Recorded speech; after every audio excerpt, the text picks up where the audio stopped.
Bonjour à tous, dernier épisode de Demain nous appartient. Notre actualité du jour portera sur Demain nous appartient. Spoiler, Damien et Audrey signent les papiers du divorce, Léo pleure. Damien vit désormais avec sa collègue Roxane après avoir été expulsé de son appartement par Audrey dans Demain nous appartient sur TF1. Ce lundi 4 mars 2024, Karim et Roxane poursuivent leur enquête sur Laure et Alban. Roxane, Raphaël Volkov, se montre optimiste sur la situation de Damien, Adrien Robe, dans Demain nous appartient sur TF1. Comme l'a déclaré le compagnon de Sarah ce lundi 4 mars 2024, tout s'arrangera. Violette, Salomé Benita, conseille à son frère d'aller voir leur mère au lieu de rester à l'hôtel pendant que Audrey digère la mauvaise nouvelle qu'elle a reçue. Plus tard dans l'épisode, Damien va faire ses valises avant d'emménager chez sa mère. Il a demandé à Audrey pourquoi elle ne répondait pas à ses SMS. Le policier a révélé qu'il était toujours à ses côtés et qu'il trouvait cela injuste.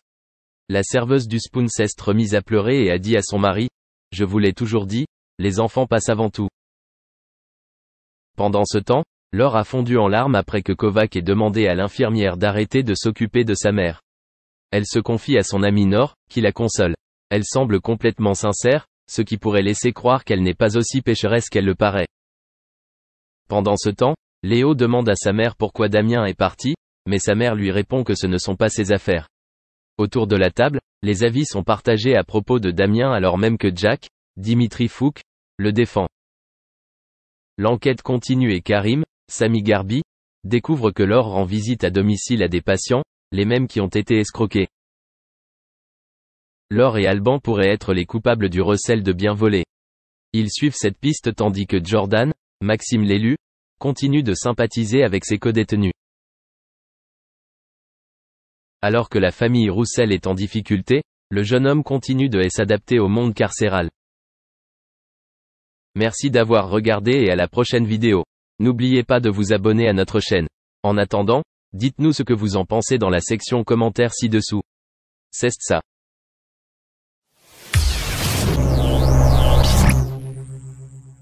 Jean-Jacques Goldman, l'immense auteur-compositeur-interprète a avoir fait une croix sur sa longue carrière musicale.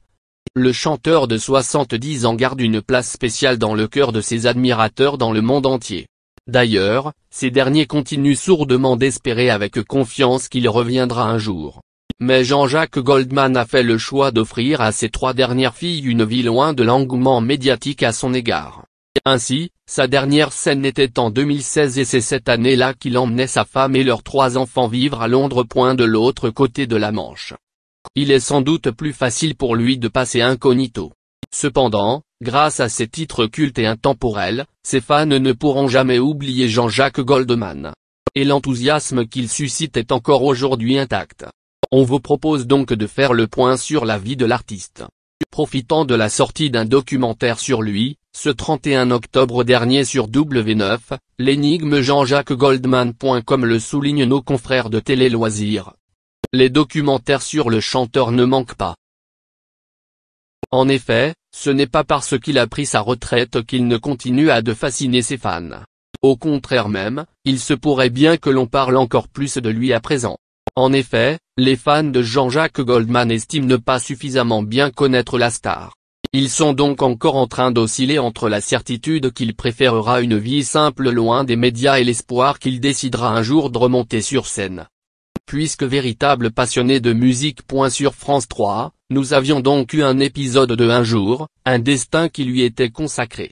Puis, sur C-Star nous découvrions la story de Jean-Jacques Goldman. Mais aussi, sur C8 dans le cœur des Français, pour ne citer que. Et enfin, ce 31 octobre dernier, nous avions donc le bonheur de voir l'énigme Jean-Jacques Goldman sur W9. Mais on soulignera qu'il était aussi en vedette d'une partie de l'émission 50 Inside sur TF1 il y a seulement quelques jours. C'est dire à quel point la présence de Jean-Jacques Goldman reste importante malgré son retrait médiatique depuis 2016. La raison d'une telle présence est simple. C'est certainement le succès de ses titres. En effet, Jean-Jacques Goldman n'était pas